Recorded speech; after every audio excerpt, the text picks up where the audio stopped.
바로의 딸이 목욕하러 나일강으로 내려오고 시녀들은 나일강가를 거닐 때에 그가 갈대 사이에 상자를 보고 시녀를 보내어 가져다가 열고 그 아기를 보니 아기가 우는지라 그가 그를 불쌍히 여겨 이르되 이는 히브리 사람의 아기로다. 그의 누이가 바로의 딸에게 이르되 내가 가서 당신을 위하여 히브리 여인 중에서 유모를 불러다가 이 아기에게 젖을 모이게 하리이까. 바로의 딸이 그에게 이르되 가라 하매 그 소녀가 가서 그 아기의 어머니를 불러오니 바로의 딸이 그에게 이르되 이 아기를 데려다가 나를 위하여 젖을 먹이라. 내가 그 싹을 주리라. 여인이 아기를 데려다가 젖을 먹이더니 그 아기가 자라매 바로의 딸에게 데려가니 그가 그의 아들이 되니라. 그가 그의 이름을 모세라 하여 이르되 이는 내가 그를 물에서 건져내었음이라 하였더라.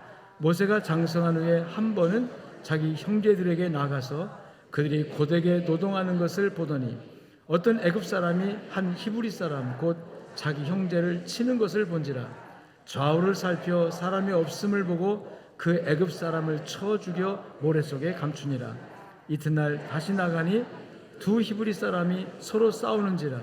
그 잘못한 사람에게 이르되 네가 어찌하여 동포를 치느냐 하매 그가 이르되 누가 너를 우리를 다스리는 자와 재판관으로 삼았느냐? 네가 애굽 사람을 죽인 것처럼 나도 죽이려느냐? 모세가 두려워하여 이르되 일이 탈로 되었도다. 바로가 이 일을 듣고 모세를 죽이고자 하여 찾는지라. 모세가 바로의 낯을 피하여 미디안 땅에 머물며 하루는 우물 곁에 앉았더라. 아멘. 이 유대인들의 우수성은 전 세계적으로 잘 알려져 있습니다. 서기 70년에 주후 70년에 로마군에 의해서 예루살렘이 망하고 그 민족 자체가 세계로 흩어집니다. 나라를 뺏겼으니까. 그리고 전 세계 곳곳에서 핍박받는 민족이 돼요. 특히 여러분 공산권에서 또 히틀러 그 밑에서 유대인들은 핍박의 대상이었습니다. 심지어 여러분 그 히틀러 밑에서는 600만 명이 독가스실에 끌려가서 학살당하는 그런 경우도 있었죠. 그러나 2000년 후 그들은 시오니즘 운동을 벌였고요. 하나님의 약속의 땅으로 돌아가자, 약속의 땅, 은혜의 땅으로 돌아가자라는 시오니즘 운동을 벌여서 1948년에 다시 지금의 예루살렘을 중심으로 해서 전 세계에서 흩어졌던 유대인들이 다시 모여들어가지고 나라를 다시 세운 것이 지금의 현재 이스라엘입니다. 약 2000년 동안 나라 없이 살았어요. 그럼에도 불구하고 우리나라 지금 강원도 땅만큼밖에 안 됩니다. 현재 이스라엘이. 그 작은 땅에 인구가 955만 정도, 지금 현재 2022년 기준으로 955만 명 정도. 또 전 세계 흩어져서 살고 있는 그 유대인들이 있는데 디아스포라라고 하는데 유대인들이 850만 정도. 그래서 합해도 2천만 명이 안 되는 그런 소수 집단이죠. 지금 75억의 인구 중에 이렇게 보면 아주 소수 집단입니다. 작은 땅덩어리의 소수 집단. 그럼에도 불구하고 정말 놀랄만한 사실은 뭐냐면 전 세계 노벨상 수상자의 30%가 유대인들입니다. 유대 혈통을 받은 그런 사람들이고 미국 내 최고 부자로 꼽히는 갑부들, 그들의 약 앞에서 40명 정도가 이제 유대의 혈통을 받은 사람들입니다. 미 항공우주국, 우주선을 쏘아 올리는 한국우주국 나사라고도 하죠. 거기에 근무하는 박사 학위 소지자들 중에서 100명이면 80명이 유대의 혈통을 받은 유대의 혈통을 받은 유대인들입니다. 무수한 전 세계적인 이름을 날리는 정치가들, 학자, 예술가, 뭐 심지어 종교가 할 것까지 다 해서 유대인들의 정말 우수한 그 특성을 나타내고 있는 거죠. 현재도 여러분 이 이스라엘은 다 하마스와 전쟁을 치르고 있죠. 1948년 독립한 이후로 크고 작은 수많은 전쟁을 겪습니다. 중동 전쟁이라고 할 수 있을 정도로 대대적으로 전쟁을 치렀던 것이 약 5번 치렀어요. 그런 전쟁을 치른 대상 국가가 누구냐면 아랍 연맹이라고 하는 22개 나라, 22개의 아랍 연맹, 인구만 하더라도 약 4억 5천만 명, 4억 5천만 명이 22개국에 흩어져 아랍 연맹을 구성해가지고 전부 다 이스라엘 적입니다. 이스라엘을 포위하고 지중해, 서쪽의 지중해를 빼놓고 3면을 다 삥 돌려서 이 나라들 22개 나라들이 중동 지역을 포위하고 이 나라를 없애려고, 이 이스라엘을 다 없애려고 지금도 전쟁을 하고 있는 거예요. 그런 상황 속에서 끊임없는 공격과 테러, 전쟁을 치르는 그 과정 속에서도 이스라엘은 지금 나라를 굳건하게 잘 지키고 있죠. 아멘할 것까지는 없고요. 사실이 그렇습니다. 나라를 지킬 뿐만 아니라 경제 분야, 또 과학 분야, 또는 뭐 군사 분야, 특히 군사 분야에서 누구도 부인할 수 없는 강대국으로 우뚝 서 있습니다. 인구로 보나 땅덩어리로 보나 또 여러 가지 사회적인 그런 불안 요소, 왜 전쟁을 맨날 하니까 언제 테러가 발생할지 모르고 언제 어디서 폭탄 터질지 모르는 삼면이 적으로 삥 둘러쳐진 그런 상황 속에 살고 있기 때문에 이 나라가 안정을 이룰 수가 없잖아요. 그런 상황 속에서도 전 세계 어느 국가도 함부로 할 수 없는 그런 강대국으로 우뚝 서 있다고 하는 것입니다. 그래서 전 세계인들은 이 민족의 우수성, 유대인들의 우수함을 싫어도 인정하지 않을 수가 없는 상황입니다. 도대체 그런 이유가 무엇일까? 아마 근본적인 것은 저는 그렇게 생각합니다. 따라합시다. 하나님의 축복이다. 하나님의 축복이다. 하나님께서 그 유대 민족의 뿌리는 아브라함이거든요. 히브리족의 뿌리는 아브라함인데 그 아브라함과 맺었던 하나님의 약속이 있어요. 아브라함아, 아브라함아, 내 번도 지적 아비 집을 떠나 내가 내게 지시할 땅으로 가라. 아브라함이 하나님을 믿으니 그를 의로 이겼더라 해서 아브라함이 하나님께 받았던 하나님의 약속과 그 약속을 붙들고 아브라함이 살았던 그 생애, 그리고 그 아브라함의 믿음이 대대손손 전통적으로 내려와서 물려져서 지금의 오늘날의 히브리족, 즉 유대 민족 이스라엘이라고 나라를 만들었고 유지하고 있는 거란 말이죠. 그래서 근본적으로는, 본질적으로는 이건 하나님의 축복이다, 신적인 영역에서 하나님의 은혜다라고 규정하고, 그 은혜가 오늘날까지 유지되고 발전될 수 있도록 할 수 있는 통로가 무엇이었을까 생각할 때 한번 따라합시다. 교육이다. 무엇이다? 교육이라고 하는 겁니다. 특별히 유대인들은 그 무엇보다도, 어떤 분야보다도 이 교육을 중요하게 생각했습니다. 교육 중에서도 가정교육입니다. 가정에서 교육을 철저히 했고 중요하게 생각했다는 것이죠. 그리고 가정교육 안에서 더 중요한 것은 어머니의 역할이라는 거예요. 유대 사회에서는 이런 전통이 있는데, 아버지가 유대인이라도 어머니가 유대인이 아니면, 그러니까 국제 결혼하는 경우가 있잖아요. 유대인으로서 다른 나라 사람과 결혼해서 아버지가 유대인이라도 어머니가 유대인이 아니면 그 밑에 자라난 아이들은 법적으로는 이스라엘 나라 국민일지도 몰라도 정서적으로 유대 사회에서는 이스라엘 국민의 인정을 못 받는 거예요. 넌 유대인이 아니다 하는 거예요. 그런데 어머니가 유대인이면서 아버지가 유대인이 아닐 때는 그때는 정서적으로 이 사람은 우리와 동족이다 이렇게 인정을 받는 됩니다. 그만큼 어머니의 역할이 중요하기 때문에, 어머니 역할이 이 아이의 인격과 성품 형성에 중요한 역할을 하기 때문에 그 어머니가 어떤 교육을 시키냐에 따라서 이 아이가 유대인이 될 수도 있고 아니 될 수도 있다고 하는 거죠. 그리고 이 어머니의 교육 가운데 또 중요하게 생각하는 것은 뭐냐면 성경에 기초하는 교육이다. 유대인들의 성경은 율법이죠. 율법, 특히 모세오경, 시편을 중심으로 한 그들의 역사서, 그 다음에 이 율법서, 그리고 이제 창세기, 출애굽기, 레위기, 민수기, 신명기까지의 그 모세오경을 그들의 정경이라고 하는데, 이 율법을 기초로 한 말씀 교육, 이 말씀 교육을 그들은 너무나도 중요하게 생각하고 이것이 어머니의 품에서 그 다음에 가정 안에서 이루어지면서 그리고 아주 어린 아이 때, 이 영아 때 0세부터 3세, 6세 그 공교 현장으로 나갈 때까지 그 가정이 이루어지는 어머니 교육, 그리고 성경을 기초로 한 어머니 교육을 그들은 교육이라고 한다는 거예요.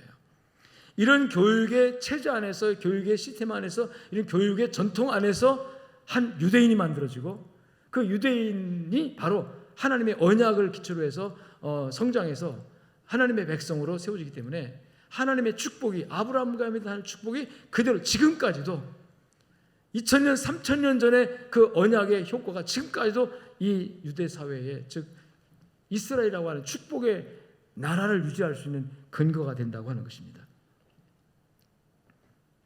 잠언서 1장 7절에 보니까 여호와를 경외하는 것 지식의 근본이거늘 미련한 자는 지혜와 훈계를 멸시한다. 하나님을 경외하는 것이 무엇의 근본이라고요? 지식의 근본이다. 지식, 이 세상 지식 근본이 하나님을 경외하는 것이다. 잠언서 9장 10절에서 보니까 여호와를 경외하는 것이 지혜의 근본이요. 할렐루야. 그러니까 하나님을 경외하는 것이 지혜와 지식의 뭐예요?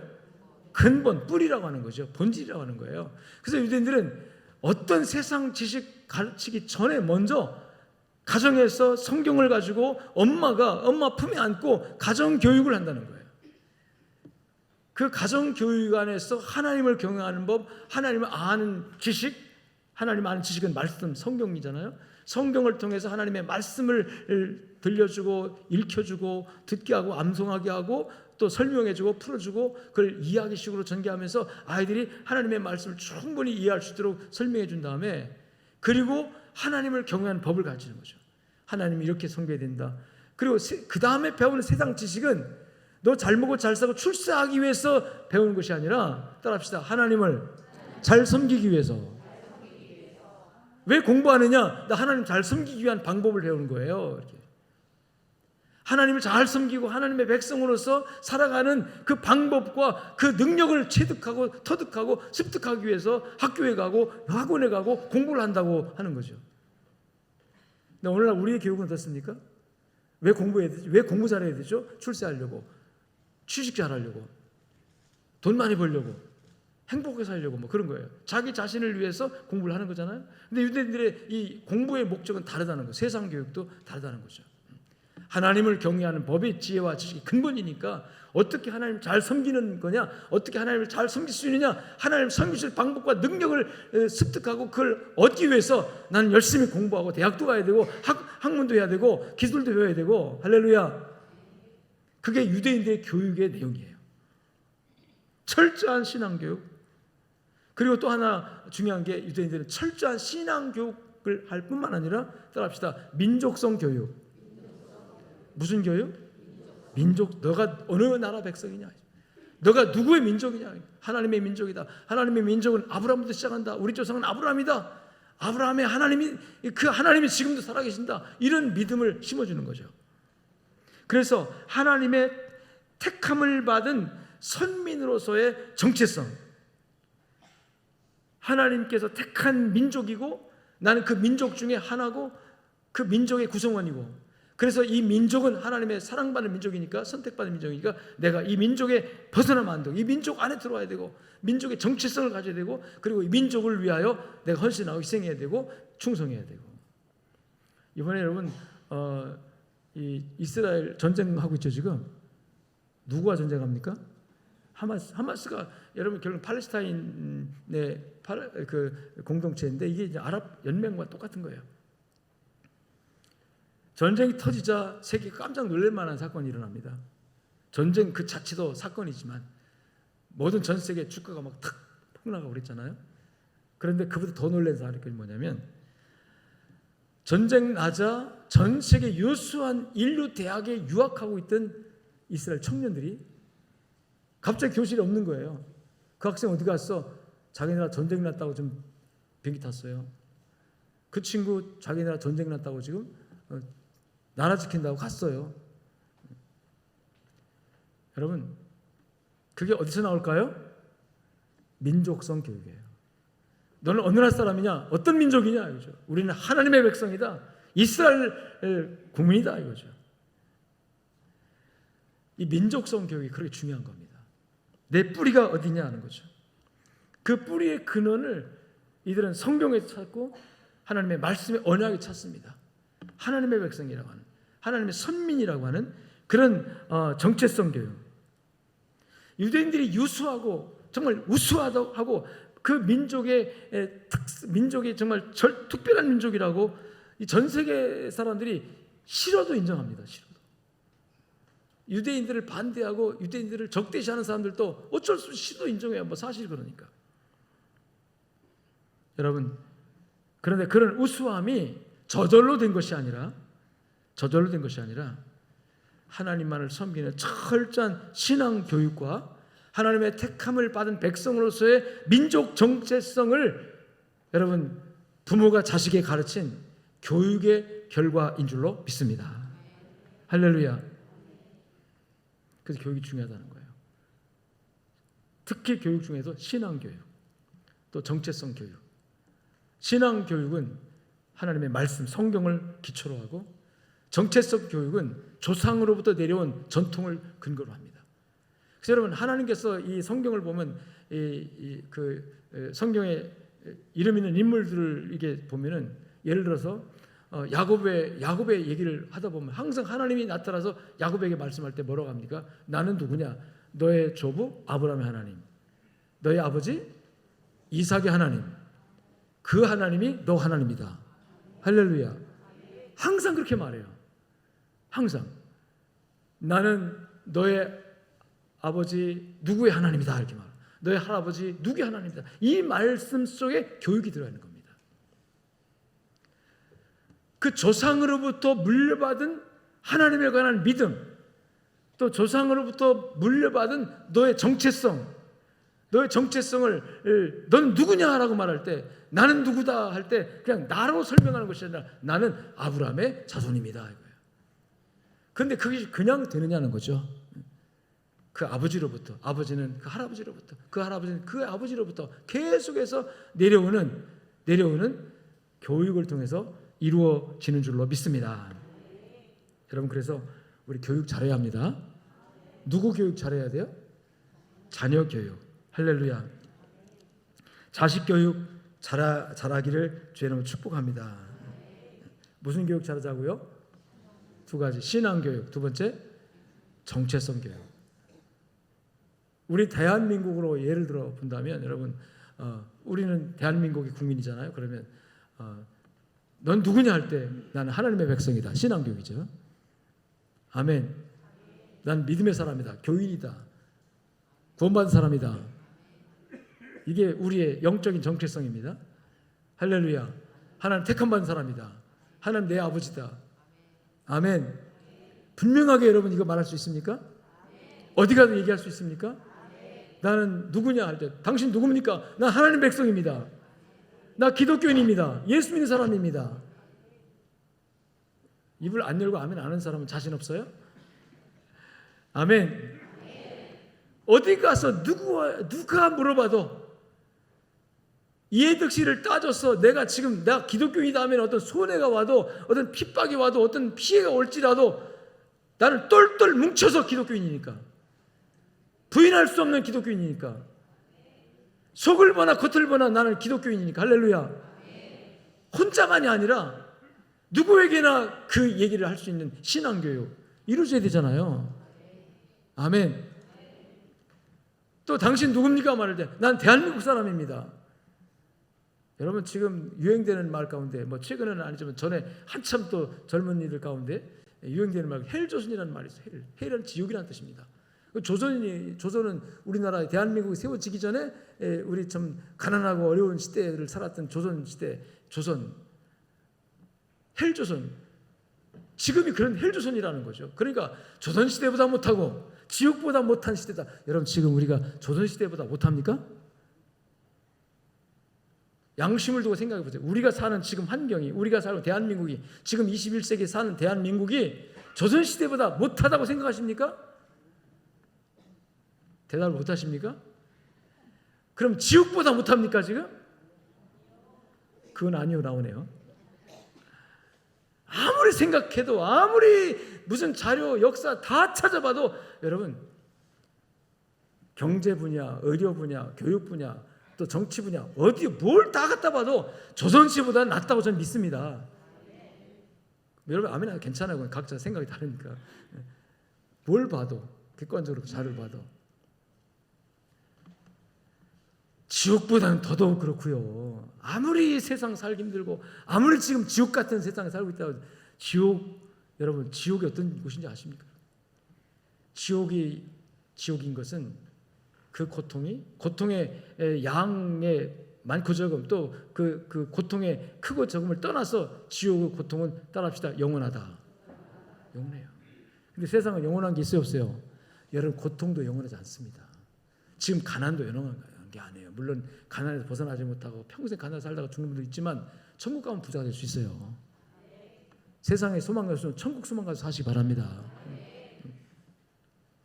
조선보다 못하고 지옥보다 못한 세상이라고 하면서 나 이 나라 떠나고 싶다.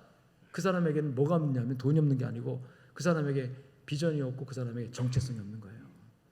정체성 있는 사람은요 나라가 백적간두에 서도 내 나라, 이 나라가 지옥 같아도 내 나라, 이 나라가 아무리 힘들고 어려워도 나라가 나에게 해주는 것이 아무것도 없어도 있는 내 나라야. 나는 이 나라를 사랑해야 돼. 할렐루야.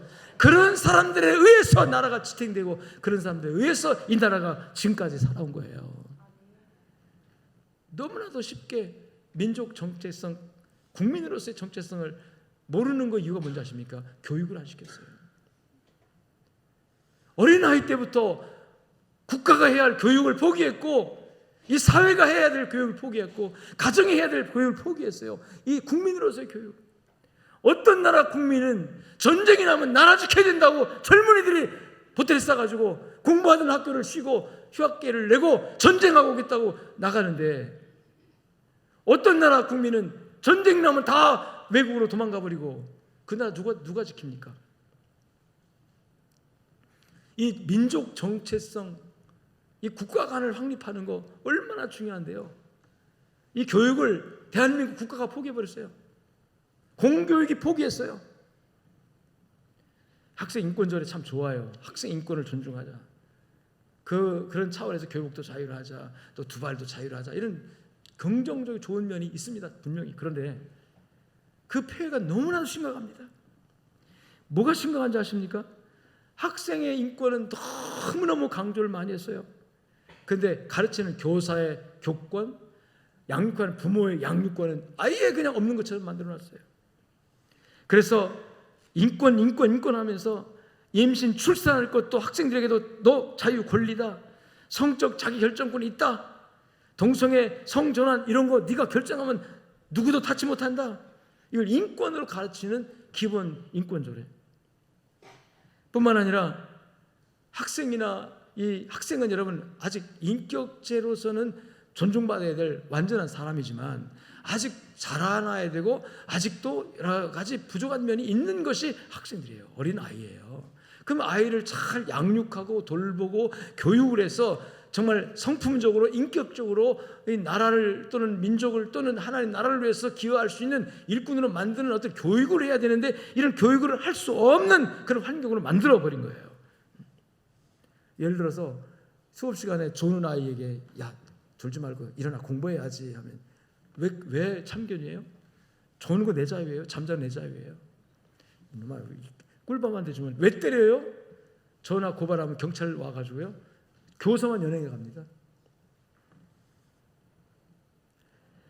교권을 실추시키고 부모의 양육권을 실추시켜서 교육이 이루어지지 않게 만드는 이런 학생 인권 조례가 우리나라 전국에 발효가 되어 있습니다. 지금 다행히 최근에 충남도 의회에서 또 서울시 의회에서 학생 인권을 폐지하고 정상적인 교육 정상화를 이루자 해서 다른 이 교권과 부모의 양육권도 같이 동일하게 이 균형을 이룰 수 있는 그런 조례를 만들겠다고 해서 이걸 폐지시켰는데 다행스러운 일이지만 아직도 어떤 정치계에서 어떤 사람들은 이 학생 인권조례 조례로 하지 말고 이 인권조례를 그대로 갖다가 법을 만들자라고 여러분 그렇게 말하는 정치가들이 있다는 얘기예요. 이 사람들이 도대체 학생들의 교육을 어떻게 생각하는지 알 수가 없어요.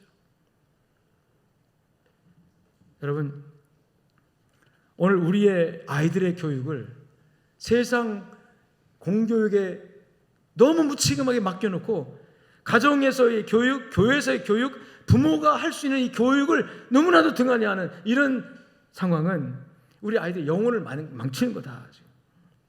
세상 교육은요, 아이의 영혼을 풍요롭게 못합니다. 그 풍요롭게 못하는 규정, 조례, 학생 인권 조례예요. 아이의 영혼을 가정에서 가슴에 품고 그리고 주일학교에 맡겨서 아이들이 영적으로 교육받고 말씀으로 교육받아서 한 가정에서 신앙교육이 이루어지고 한 국가의 국민으로서 민족의 정체성 교육이 이루어지고, 그러면서 여러분 학교에 가서 배우는 이 공교육 현장에 배우는 지식교육은 어떻게 내가 나라를 위해서 민족을 위해서 공헌할 것인가, 기여할 것인가, 인류 평화를 기여할 것인가, 헌신성을 가르치고 인성을 가르치고 이래야 되는데 그냥 기술적인 것만 가르쳐서 거기다가 이 교육의 목적이 다 자기 중심이 되다 보니까 이웃도 모르고 부모도 모르고, 심지어는 부모가 뼈 빠지게 공부시켜가지고 다 해놓으니까 나중에 부모를 돌보지 않는 그런 불효하는 세대가 되어진 이 상황을, 공부만 잘하면 인간다운 인간으로 잘 커줄 줄 알고 등한히 했던 가정교육, 등한히 했던 하나님의 말씀 교육이 여러분 오늘날 많은 폐해를 낳고 있다는 사실이에요. 교육학자들에 의하면 이 사람이 0세부터 3세까지 그 기간이 굉장히 중요하다고 생각합니다. 이 신경계통 발달에 뇌 기능 발달이 0세부터 3세까지 약 80%가 다 이루어진대요.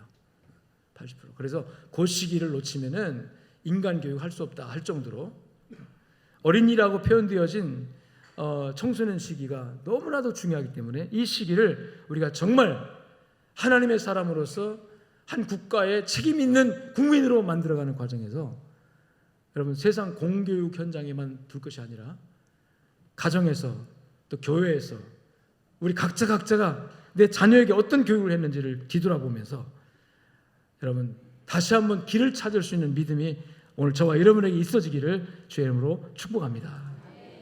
유명한 랍비가 찾아와서 한 어머니에게 이제 랍비에게 한 어머니가 질문을 했어요. 자기 아들의 교육을 언제부터 시작하면 좋겠느냐고 물었어요. 내 아들 교육을 언제부터 시작하면 좋겠습니까? 몇 살 때부터? 그랬더니 랍비는 당신 아이의 나이가 몇 살입니까? 라고 물었어요. 그랬더니 우리 아이는 지금 6살입니다. 이제는 교육을 해야 되겠죠. 그랬더니 그 랍비는 유대인들의 그 교육을 담당한 선생이죠. 그러자 당신 아이의 교육은 늦었습니다. 6년이나 늦었습니다. 자, 그러면 몇 세부터 시작해야 된다고요? 0세부터 해야 된다는 얘기죠. 0세. 그래서 신앙 교육은 어릴수록 좋고 태어나자마자, 아니 어떻게 보면 이 복중에서부터 교육을 해야 돼. 그래서 뭐 한때 우리 태교라고 해서 또 굉장히 또 유행을 했죠.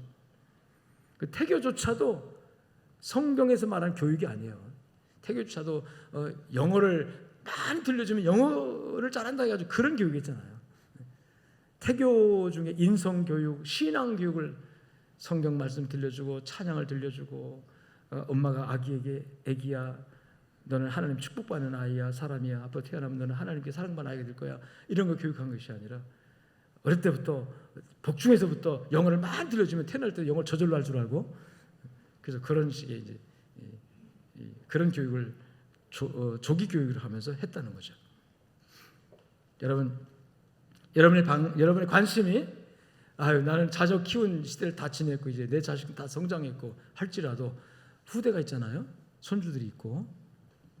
우리 관심이 가정교육과 교육을 통해서 신앙교육이 이루어지는 그런 환경이 되고 그런 나라가 되고 그런 우리 사회가 되기를 위해서 우리 함께 기도합시다. 그리고 하나님의 은혜가 우리 사회에 그렇게 임하여지기를 주의 이름으로 축원합니다. 여러분 교과서를 아이들이 배우는 초등학교에서 배우는 교과서를 집에 가져온 적인 거 보셨나요? 저는 우리 초등학생 손주도 있지만 집에 안 가져와요. 교과서 안 가져와요. 그래서 뭘 배우는지 도대체 그 내용이 뭔지를 알 수가 없어요.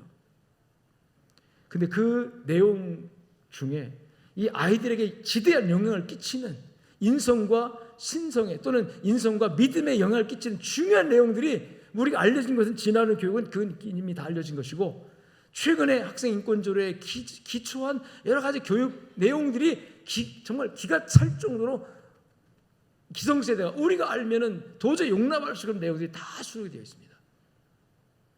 근현대사에서 기독교가 우리나라 대한민국에 끼친 영향은 지대합니다. 80% 90% 기독교 영향으로 우리가 근대사회가 됐고 이 현대사회가 됐어요. 경제, 문화, 의료, 보건, 교육 여러 심지어 정치 분야에까지 기독교인들, 기독교의 영향력이 그렇게 지대한 사회를 이 사회에 그 기본 영향을 끼쳤다는 거예요. 근데 기독교를 소개하는 그런 내용은요 고작고작 해봐야 몇 페이지밖에 안 돼요. 그런데 전혀 우리 근대사회의 영향과 우리 사회에 기여한 것과 관련이 없는 모슬렘을 소개하는 여러분, 이슬람을 소개하는 건 18페이지나 장황합니다. 여러분 그 내용을 보면요 이게 모슬렘, 이슬람권을 소개한 정도가 아니라 홍보하는 홍보책자고 전도지처럼 돼 있어요. 얼마나 많은 분야가 그리고 전부가 다 미화되는 걸로. 우리가 알기는 이 이슬람권에서 폭동이 일어나고 막 폭력이 행사되고 남자와 아이들이 막 여자와 아이들이 핍박받고 또 막 테러가 발생하고 뭐 그렇게 좀 알고 있잖아요. 그런데 이슬람은 얼마나 평화의 종교인지 몰라요. 너무나 좋은 종교, 아름다운 종교고 문화적이고 평화로운 종교, 자비로운 종교고 그렇게 다 미화돼가지고 우리 교과서에 우리 아이들이 그렇게 지금 배우고 있습니다. 18페이지가 이걸 좀 개정하려고 무수히 애를 쓰고 있는데도요. 여러분 EBS 가끔 교육방송에 문화 영역에서 그 인문학을 가르치는 교수들 나와서 얘기할 때 여러분 이슬람권 이 문화에 대해서 얘기할 때 얼마나 미화돼서 좋은 얘기만 다 하는지 몰라요. 그래서 우리 청소년들이 지금 이슬람은 너무 좋은 종교를 이해하고 있습니다. 그런데 기독교는 기독교 역사가 전파돼 가지고 우리 사회에 끼친 영향력은 전혀 기술하지 않고 지금 현재 기독교의 폐해, 우리 기독교 어떤 부정적인 것들을 부각시켜 가지고 기독교를 아주 나쁜 종교로 그렇게 매도하는 그런 내용들이 다수 들어 있습니다. 여러분, 우리가 우리의 교육을 세상의 학교에만 맡기지 마시고 돌아보아서 내 자녀가 내 자식이 또 내 손주들이 또 우리 다음 세대가 어떤 교육을 받고 있는지를 살피며 또 나는 올바른 교육을 하고 있는데 내 가정에서 유대인들의 그 유수함을 교육이라고 말했어요. 하나님 축복이지만 그 축복을 받는 통로로서 교육을 통해서 하나님이 그 축복을 유지 발전시키고 있다고 했으니까 그렇다면 유대인들의 그 교육 방식처럼 우리도 과연 가정에서 어머니를 통해서 또는 그 교재가 성경입니다. 성경을 통해서 내 자녀가 정말 우수한 특별한 존재로 하나님께 세워지고 복받고 그 축복이 열려지도록 교육하고 있는지를 살펴보면 우리 너무나도 그런 교육을 하지 않고 있다는 거죠.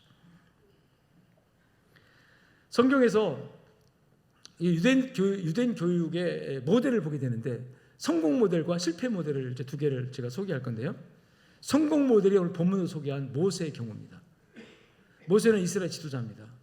지금도 전 세계 유대인들이 추앙하는 민족 지도자고 종교 지도자고 모세오경을 쓴 사람이에요. 창세기, 출애굽기, 레위기, 민수기. 이 모세가 출생할 당시 애굽에서 바로 왕이 유대인들은 즉 제한 정책이 아니라 출산 불가 정책을 썼어요. 즉 여자아이는 살리고 남자아이는 다 죽여라. 유대 사회가 엄청나게 하나님께 축복받아가지고 급속하게 인구가 늘어나니까 애굽에 살고 있는 유대인 숫자가 너무 많아져가지고 애굽 사람들보다 더 많아지면 안 되잖아요. 그러니까 이 바로 왕이 정책을 유대인들은 씨를 말리는 정책을 쓴 거예요. 그래서 남자아이는 태어나면 그대로 죽여야 돼요. 만약에 키우다가 발각이 되면 부모도 끌려가고 그 아이도 죽고 그럽니다. 근데 모세가 태어났을 때 보니까 너무나도 귀엽고 너무나도 정말 준수하고 이 준수하다는 말은 하나님의 기쁨이 있는 아이란 뜻이거든요. 그 부모가 그걸 봤어요. 죽일 수가 없었어요. 그래서 숨겨서 키웁니다. 3개월쯤 키우는데 아이가 우는 소리 커지잖아요. 도저히 더 이상 숨길 수가 없어요. 발각되면 이 아이도 죽고 부모도 죽어요. 결국 할 수 없이 모세의 부모가 이 모세 어린 이제 3개월밖에 안 된 핏덩이를 작은 방주를 만들어요. 작은 아기 바구니를 만들어요. 갈대상자라고 표현돼요. 이 갈대상자라는 이 말이 이 방주란 뜻입니다. 노아의 방주란 그 말과 똑같은 단어예요. 구약성경에서 히브리어로 작은 방주를 만들고 그 안에 여러분 담아서 나일강에 띄워보냅니다. 여러분, 3개월밖에 안 된 어린 아이를 바구니에 담아서 나일강에 띄워보내는 부모의 심정 이해되십니까? 그 부모의 심정을 이해하십니까? 여러분, 그 부모의 심정 속에서 정말 피눈물 나는 눈물을 흘리면서 띄워보내는, 그 나일강에 띄워보내는, 그 앞날 미래 어떻게 될지 모르는, 이 아이가 살지 죽을지도 모르는 이 아이의 장래를 따라합시다. 하나님께 맡기고. 이게 교육의 첫 출발입니다. 자녀를 교육할 때 따라합시다. 하나님께 맡겨라. 하나님께 맡기지 못하니까 아이들에게 쫓기는 교육을 시켜요. 너 공부 잘해, 뭐해 자꾸 요구만 하니까 여러분, 아이들이요 부모로부터 아주 쫓기는 교육을 받아요. 왜 이것밖에 못했어? 왜 너는 그래? 오늘 아이는요 항상 부족합니다. 항상 성장해. 부족하지만 가능성 있는 게 어린아이잖아요. 아이는 결론이 아닙니다. 오늘 틀렸어도, 오늘 잘못했어도요 내일은 잘할 수 있거든요. 근데 항상 우리의 입장은 내 아이라고 생각하니까 이것밖에 못해? 이제 점수밖에 못 가져와? 뭐 이러거든요. 그래서 너가 아이를 노엽게 하지 말라 그러죠. 부모들아, 내 자녀를 뭐하게 하지 말라? 노엽게 하지 말라. 이 아이는 최선을 다해서 자기 역량껏 하는데 자꾸 부모가 막 늑다라니까 노여움이 생기는, 화가 나는 거죠. 그 아이가 삐뚤어집니다. 모세를 교육했던 이 부모의 첫 번째 교육 출발 따라합시다. 하나님께 맡기는 거다. 강물에 띄워보내요. 하나님의 은혜 강물에 띄워보낸 줄로 믿습니다. 여러분, 부모는 같이 갈 수 없어도 따라합시다. 하나님은 함께 가신다. 여러분, 자식을 그렇게 보내십시오. 여러분, 자식을 내 품이 아니라 하나님 품으로 띄워보내란 말이에요. 그 모세가 둥둥둥 떠내려가다가 여러분 침울했습니까? 배가? 마침 그때 나일강에 목욕하러 왔던 바로 왕의 공주, 그 공주가요 이 자식이 없었어요. 자식이 없는데 어떤 역사에 의하면 이 공주가 아들을 낳는데 아들이 죽었대요. 그래서 슬픔에 젖어가지고 슬픔 속에서 나일강에 와서 아이를 낳아야만이 되는데 이 죽었으니까 슬픔 속에서 자기도 죽으려고 나일강에 투신하려고 왔다가 애기 우는 소리 들린 거예요. 누구 보니까 갈대 상자가 있고 거기에 아기가 있어서, 아, 이거는 나일강의 신이 내게 주신 아들이다 이렇게 생각한 거예요. 그래 거두었어요. 아기를 떠내보내고 그의 누이 미리암이, 누나가 강가를 따라서 떠내려가는 걸 바라가다가 공주가 구조하는 걸 보고 쪼로 달려가서 공주님 전나는 어머니를 소개해드릴까요? 그 공주가 자기가 키울 수 없으니까 유모를 드려야 되잖아요. 공주니까. 그래 해서 쪼로 달려가서 자기 어머니, 친어머니를 데려다가 여러분 유모가 되게 했고, 그 유모에게 공주가 이렇게 말해요. 9절에 보니까 바로의 딸이 그에게 이르되 아기를 데려다가 나를 위하여 젖을 먹이라. 누구를 위해 젖을 먹이라? 이제 내 아들이다. 너는 유모로. 근데 그게 누구예요? 친엄마예요. 그러면서 그 다음에 보니까 내가 그 싹을 내게 주리라. 여러분 따라합시다. 하나님께 맡기면 하나님이 싹을 주신다. 자식 키우는 싹을 주세요. 젖먹이는 싹을 주고 자식을 향해서 흘린 눈물 땀방울을 거둘 수 있도록 하나님이 그 자식을 통해서 기쁨을 주시고 보람을 주시고 은혜를 주시고, 여기 싹이라고 표현됐지만 여러분 일당을 주겠다는 뜻이에요. 월급을 주겠다는 뜻이에요. 최초로 자기 자식 키우면서 여러분 월급 받고 키운 어머니는 모세 어머니. 혹시 여러분 자기 자식 키우면서 일당 받고 키운 분 있어요? 따라합시다. 하나님께 맡기면 자식이 복이다. 근데 지금 세계가 그렇게 돌아가요. 자기 자식 낳고도 일당 받는 시대가 와요, 안 와요? 옵니다. 뉴질랜드에는요, 이 인구가 점점 줄어가지고 자식 하나 낳는데 월급 얼마 줍니다, 진짜. 우리나라도 앞으로 그렇게 될 겁니다. 다 성경에서 나온 것들, 제도가 다. 아멘. 그리고 그 아이를 품에 안고 무슨 교육을 했을까요, 엄마가? 모세야, 너는 애굽 사람 아니야. 너는 하나님의 백성이야. 우리 조상은 아브라함이야. 아브라함이 하나님이 아브라함에게 약속했어. 우리가 지금은 이 애굽에서 노예를 살고 있지만, 애굽에서 지금 비참하게 살고 있지만 우리 나라는 저 가나안 땅에 있어. 우리 그리 가야 돼. 할렐루야. 자장가로 들려주고 이야기로 들려주고 엄마가 젖을 먹이면서 그렇게 젖을 뗄 때까지, 젖을 뗀 다음에 자람에 바로의 딸에게로 데려가니, 그러니까 이 성경 그대로 보면 젖을 먹이는 동안에 아기를 데려다가 집에서 키운 거예요.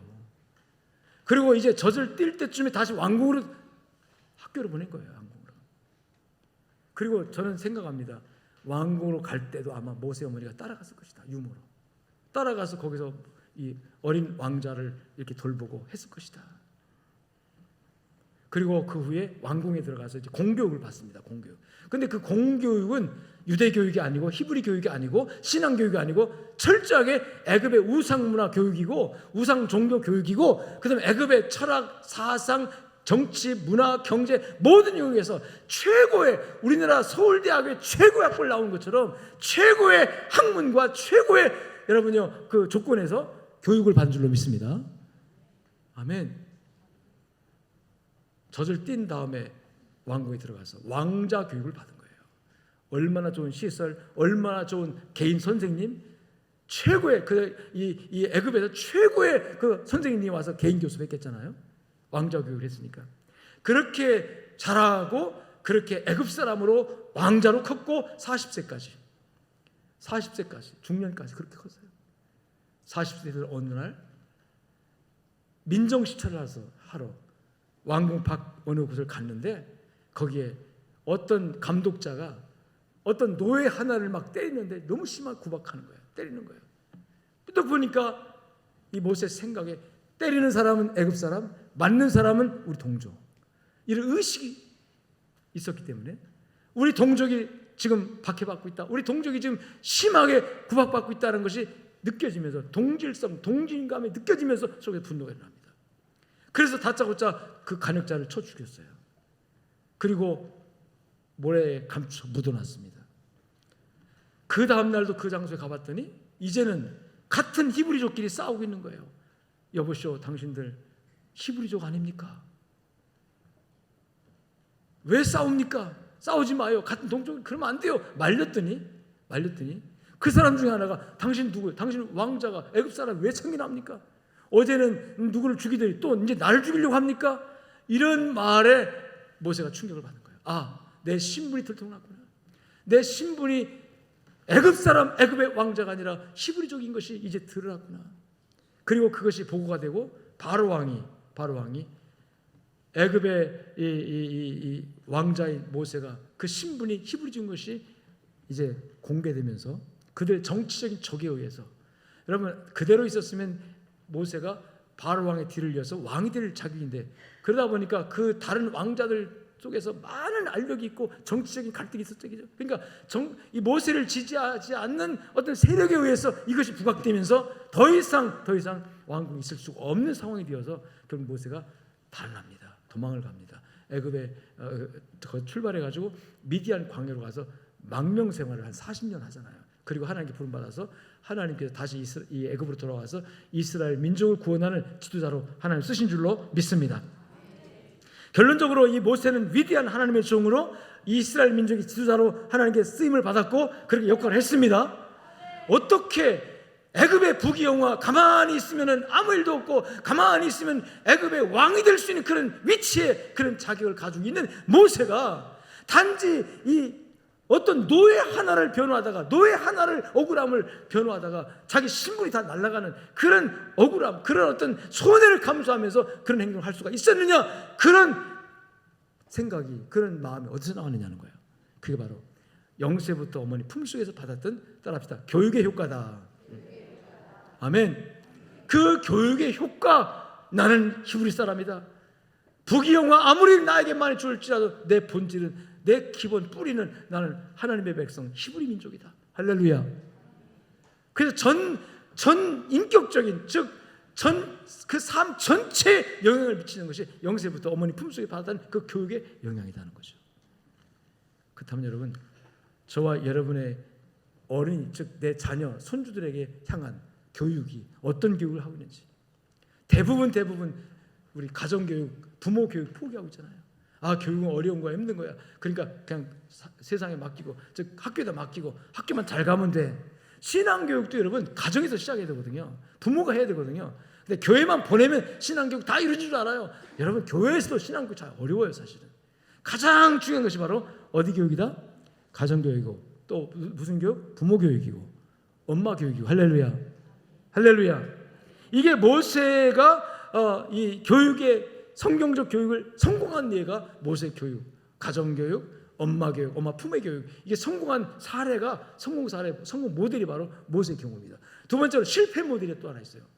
실패 모델 역대하 33장에 나오는데, 이스라엘의 유명한 왕이 여럿이 있지만 다윗 왕 이후 500년 어간에 손꼽히는 왕이 히스기야 왕입니다. 히스기야 왕은 대단한 왕이에요. 훌륭한 왕이에요. 믿음의 사람이고 하나님께 영광을 드리는 좀 그런 훌륭한 왕으로 유대 사회, 유대 역사에 기록되어 있습니다. 근데 히스기야가 갑자기 병들어요. 죽을 병이 들어요. 너 죽고 살지 못한다. 하나님께 그런 병 있잖아요. 갑자기 드는 병 있잖아요. 그 병이 들어요. 그래서 히스기야가 하나님께 기도했더니 선지자를 통해서 너 이 병은 죽을 병이야. 내 수명 다 했어. 그러니까 이 히스기야가 하나님께 막 울면서 기도해요. 하나님 살려달라고 기도해요. 근데 하나님께서 또 그 기도를 들으시고 불쌍히 여기사 그 기도를 들으시고 고쳐주셔가지고 15년 생명을 연장시켜 주십니다. 그런데 그 연장받은 이 히스기야가 39세에 병들었다가 고침받고 42세에 아들을 하나 낳아요. 고침받은 다음에. 그러니까 죽었다가 죽을 병에서 고침받아가지고 이제 하나님 축복받아 고침받았죠. 고침받아가지고 42세가 되는 해에 아들을 하나 낳았는데 그게 므낫세라는 이름의 아들입니다. 근데 이 므낫세는 도대체 어떤 사람이냐 할 때 12살에 이제 아버지가 죽고 자기 왕이 돼요. 12살에. 그럼 12살까지 아버지가 있었거든요. 근데 아버지가 12살에 죽었으니까 이 훌륭한 믿음의 왕인, 이 훌륭한 왕인, 정말 하나님 볼 때도 정말 정직한 왕이라고 인정받았던 히스기야 왕이 그의 아버지고, 아버지가 12살까지 존재했으니까 12살까지 교육이 이루어졌어야 되는 거예요. 무슨 교육? 하나님 잘 섬기는 교육. 할렐루야. 근데 결론적부터 말하면 이 므낫세는 아주 악한 왕입니다. 그가 12살의 왕이 된 다음에 그가 하나님을 섬기는 것을 완전히 등져버려요. 아버지가 했던 모든 영적이고 신앙적인 거 다 철폐하고 온갖 우상과 온갖 잡신들을 갖다가 하나님을 대체해서 섬기도록 그렇게 만들어가요. 그래서 성경은 히스기야가 죽고 나서 이 므낫세를 소개하면서 열왕기하 21장 1절 2절에 보니까 므낫세가 왕에 오를 때 12세라 예루살렘에서 55년 다스렸다 하고, 그 다음에 보니까 여호와 보시기에 따라합시다. 악을 행하여. 하나님 보기에 뭘 행하여? 악을 행하여. 그러니까 아버지로부터, 부모로부터 받을 수 있는 영적인 교육이, 그 가정에서 받을 영적인 교육이 여러분 이제 12세까지인데 그 12세 안에 올바른 교육이 이루어졌다면 이렇게 할 수가 없거든요. 근데 교육이 안 좋기 때문에 여호와 보시기에 악을 행하여. 그 다음에 한 일이 뭐냐면 이스라엘 자손 앞에서 하나님이 쫓아내셨던 이방 신들의 그 모든 우상을 다 도입해가지고 하나님 볼 때 아주 가증한 일을 행하는데, 그 가증한 일 중에 가증한 일은 우상을 갖다 놓고 섬기는 건데, 그 중에 더 가증한 일이 뭐냐면요, 6절에 나오는데 흰놈의 아들 골짜기에서 그의 아들들을 불 가운데로 지나가요. 이게 뭐냐면 인신 제사들인 거예요. 여러분 성경은 동물 제사거든요. 양이나 소나 비둘기 동물을 갖고 하는 게 제사 드리는 거예요. 불에 태워서 번제로 드리는 거예요. 근데 우상의 제물로 바칠 때 이 이방 신들은, 특히 몰록이라고 하는 이방 신은 여러 이방 신들 가운데 사람을 제물로, 동남동녀를 취해서 사람을 제물로 갖다 바쳐가지고 우상에 제사하는 경우가 있어요. 근데 히스기야의 아들 므낫세가 그 짓을 한 거예요. 그래서 하나님 보시기에 따라합시다. 가증한 일을 행하여. 우상을 섬기는데 우상 숭배를 어떻게 하냐면 사람을 갖다가 제물로, 이건 하나님이 철저하게 금한 거예요. 사람을 제물로 바칠 수가 없어요. 사람은 제물로 바치는 대신 하나님께서 대신 뭘 바치겠어요? 짐승을 바치겠어요. 아멘. 그 원리가 바로 내가 하나님께 바쳐질 제물이 되어야 되는데, 나 대신 죄값을 치는 제물이 되는 나 대신 누가? 어린 양 대신 예수. 아멘. 그 사람은 직접 제물 될 자격이 없습니다. 누구를 통해서? 구약시대는 짐승, 또 지금은 어린 양 대신 예수. 할렐루야. 예수를 통해서만이 하나님께 제사 드릴 수 있는데, 이 므낫세는 사람을 갖다 제사 드렸어요. 그래서 아들들을 불 가운데로 지나요. 불 가운데 던져. 불 가운데로. 여러분 사람이 불 가운데 지나면 죽는 거 아니에요? 타 죽는 거잖아요. 몰렉이라고 하는 신은 그 구리로 만든 큰 짐승 소의 형상입니다. 그리고 그 안에 텅 비었으니까 거기다 불 태가지고 빠르게 달른 다음에 그 안에 사람을 집어넣어요. 그 안에 지글지글 끓어 타 죽게 만드는 거죠. 그러면 그게 이제 제물이에요, 제물. 이런 일을 대낮에 백성들과 함께 그리고 사술과 요술을 행하며 신접한 자와 박수를 신임하며, 그러니까 신접한 자, 무당 이런 우상숭배를 신임했다고 그랬어요, 므낫세가. 그리고 그뿐만 아니라 자기가 그렇게 한 것뿐만 아니라 모든 백성들을 합시다. 9절 봅시다. 유다와 예루살렘 주민이 므낫세 꾀임을 받고, 자 므낫세 뭘 받고? 꾀임을 받았다. 다시 한번 속이었다. 자 므낫세가 백성 속였단 말이에요. 므낫세가 정치적으로 어떤 전략적으로 백성을 속였어요. 이게 정책을 잘못한 거죠. 정부가 어떤 정치가가 백성을 속일 수 있습니다. 정책으로 무슨 정책 하면서 백성들을 혼미케 만들고 분별력을 떨어뜨려 가지고 이게 옳다 하지만 나중에 보니까 완전히 그게 하나님을 거역하고 하나님을 여러분 불신하고 거역하면 저주받게 만드는 그런 정책을 펼칠 수 있습니다. 그래서 정부나 정책자들이 하는 일들을 우리가 맹목적으로 따라가면 절대로 같이 망합니다. 히틀러도요 법을 만들어서 법을 가지고 정치를 했습니다. 만장일치로 법을 통과시켜가지고 모든 백성 지지하면서 100% 지지하면서 유대인들을 학살해버렸어요. 그런데 므낫세가 그랬어요. 므낫세의 꾀임을 받고, 이 말하면 정치적으로 좋은 이 정책을 펴면 우리나라가 어떻게 되고 잘 살게 되고 우리가 부강하게 되고 그렇게 하면서 결국은 나중에 보니까 몽땅 다 하나님이 가증히 여기는 일을 하게 만들어가지고 모든 백성들이 이 므낫세의 정치적인 정말 그 간사함에 놀아난 거죠. 그래서 여호와께서 이스라엘 자손 앞에서 멸하신 모든 나라보다 더욱 심했더라. 모든 나라보다 악하고 모든 민족보다 더 악한 그런 나라를 만들어 버렸단 말이죠. 이런 므낫세의 실책, 므낫세의 잘못된 부분이 도대체 어디서 온 거냐? 이게요, 그 히스기야 아버지 자신은 좋은 믿음, 훌륭한 믿음을 가지고 하나님 앞에 선왕이라고 인정받았는데 자기 아들에게는 그 교육을 시킬 기회가 너무 짧았고, 또 죽었다가 살았으니 몸이 허약하니까 아들에게 교육을 신경 쓸 처지도 못했을 것입니다.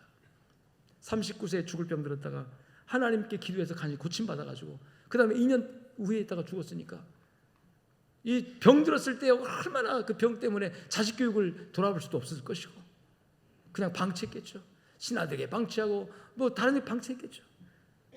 가정교육 이루지 않고 부모 교육 이루어지지 않았고, 그러니까 제멋대로 그 교육의 기회를 얻지 못하고 자란 므낫세가 권세를 받고 보니까, 실권을 받고 보니까 여러분 이와 같이 하나님 보시 가장 악한 왕으로 모든 나라보다 더 진노를 자초하는 나라를 그렇게 만들어서 백성을 불안하게 만들었다는 거죠. 이게 그래서 이 히스기야의 이 실패 모델입니다.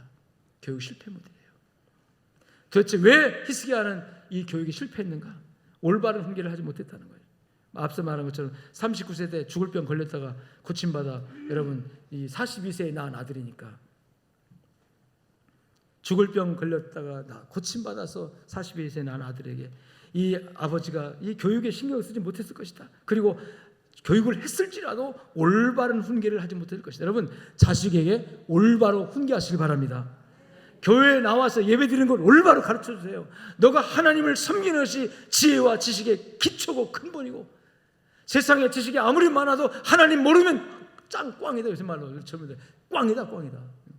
그건 빵점이다. 이거 가르쳐줘야 돼요. 잠언서 29장 17절에 자식을 징계하라. 징계라는 교육하는 뜻이에요. 매를 들어 징계하라. 지금 매를 뗄 수 없지만 그만큼 자식에게 올바른 것을 가르쳐라. 신앙적인 걸 가르쳐라는 뜻입니다. 교육을 포기하는 부모는 자식을 망하게 하는 부모라는 거죠. 매를 아끼는 자는 자식을 미워함이라. 교육을 하지 않은 자는 자식을 미워함이라. 무슨 교육이요? 신앙교육, 믿음교육. 전혀 반응이 없네요. 난 다 키웠습니다. 다 끝났습니다. 그런 반응인데요. 여러분 우리 다음 세대 교육해야 됩니다. 내가 직접 당사자가 할지라도 그 교육하는 부모들을 위해서 기도하고 격려하고, 우리 주일학교에서 기도하고 격려하고, 할렐루야. 중요한 것이 또 뭐냐면 신앙의 모범을 보여라 이거예요. 자식이 있는 부모 신앙의 모범을 보이세요. 지금은요 말로 하는 교육보다 보여주는 교육이 더 효과가 있습니다. 보여주는 교육 철저하게 보여줘야 됩니다. 히스기야가 왜 신앙의 모범을 보이지 못했냐면 역대하 32장 25절에 보니까 히스기야가 고침받은 다음에 은혜로 고침받았잖아요. 즉 죽을 병 걸렸다, 수명 다해서 죽을 병 걸렸다가 하나님이 치료해 주셔가지고 생명이 연장됩니다. 그럼 살게 됐으니까 더 감사해가지고 은혜를 많이 받았으니까 더 겸손하게 하나님 잘 섬기고 자식들에게도 하나님 내가 은혜로 지금 살고 있다. 나 죽을 수밖에 없는데 하나님 은혜 때문에 살고 있다. 이놈들아 내가 하나님 잘 섬기 이래야 되는데 그 고침 받은 후에 이 히스기야의 태도는 좀 바뀌어요. 그래서 우리가 참 인간이 얼마나 간사한가. 죽을 때 죽을 수밖에 없을 때 살려달라고 하나님밖에 없다고 막 매달리고 기도하고 막 그러는데요. 이제 살고 나니까 하나님 필요해. 그게 히스기야의 얘기입니다. 자 봅시다. 역대하 30장 25절에 히스기야가 마음이 교만하여. 마음이 교만한 이때가 언제냐면 고침받은 이후예요. 고침받아서 생명이 연장된 이후에 그의 마음이 왜 교만해졌습니까? 이게 인간의 이 본질입니다. 여러분 마음이 은혜가 임하면 교만해져요. 이상스럽게. 은혜가 없을 때는 살려달라고 아유 하나님 없으면 안 된다고 겸손해집니다. 바짝 엎드려집니다. 하나님 없으면 나 죽어요. 살려주세요. 하나님 의지합니다. 그러잖아요. 교회도 여러분 뭐 가난하고 힘들고 병들면 열심히 나오고 막 하나님 찾고 막 그래요. 하나님 없으면 못 살 것처럼. 근데 좀 하나님 축복하셔가지고 돈도 생기고 또 건강도 해주면요 아이고 오늘 뭐 주일인데 뭐 놀러도 가야지 뭐. 교만해져 마음이. 이 히스기야가 그런 교만병에 걸렸어요. 은혜 받고 나니까 교만해졌어요. 축복 받고 나니까 교만해졌어요. 여러분 은혜 받고 축복 받을 때 교만하지 않길 주님 축원합니다. 교만하지 않으니까 아이에게 믿음의 본을 보일 수가 없는 거예요. 보일 수가 없는 거예요. 여러분 월급 받아가지고 딱 갖고 왔어요. 얘들아 이 월급이 아빠가 수고해서 번 돈이지만 다 하나님 은혜야. 하나님 은혜 때문에 아빠가 이 월급을 받은 거거든. 그러니까 하나님 감사해 하면서 감사금 띄고 11절 딱 띄고 이걸 보여주는 거예요. 근데 얘놈들아 하나님 은혜는 무슨 하나님 은혜. 내가 얼마나 이거 버느라 애쓴지 아니? 너희들 놀고 날 때 난 놀지도 못하고 쉬지도 못하고 얼마나 그냥 걱정해서 애쓰고. 근데 뭐 이거 그 아빠한테 감사해야 돼? 헌금도 안 드리고 11조 안 드려요. 그럼 아이들한테 뭘 전해줄 수 있을까요? 신앙의 교육은 따라합시다. 보여주는 교육, 실천하는 교육. 아이들을 옆에 앉혀놓고요 예배드리는 모습을 보여주세요. 예배는 이렇게 드려야 되는 거야. 말씀에 집중하고 다른 것에 자꾸 마음 쓰지 말고 집중해야 되는 거야. 이거 보여주는 교육. 그래서 어린 아이들을 데리고 와서 예배 드리는 거 굉장히 중요합니다. 주일날 예배 데리고 오세요. 밤 예배 데리고 오세요. 새벽 예배 데리고 오세요. 데리고 와서 아이들이 뭐 하더라도 상관하지 말고 딱 집중해서 예배 참석해 보세요. 자기도 모르게 배워요.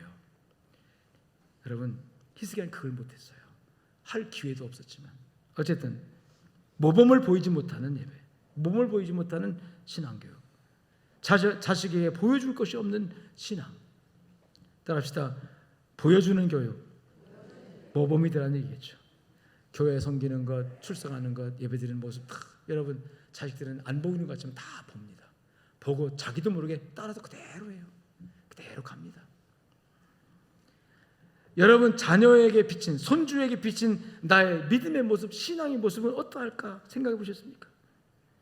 우리 손주가 나를 보는 권사로서 나를 보는 그든, 우리 자식이 장로인 나를 보는 우리 자녀에게도 내가 장로일까?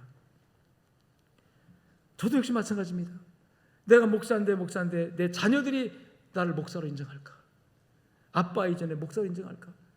여러분 장로님이 자식들에게도 장로로 존중받으면 그건 성공한 거예요. 나는 아빠 같은 장로 될 거야. 나는 아빠 같은 목사 될 거야. 그러면 성공한 거겠죠.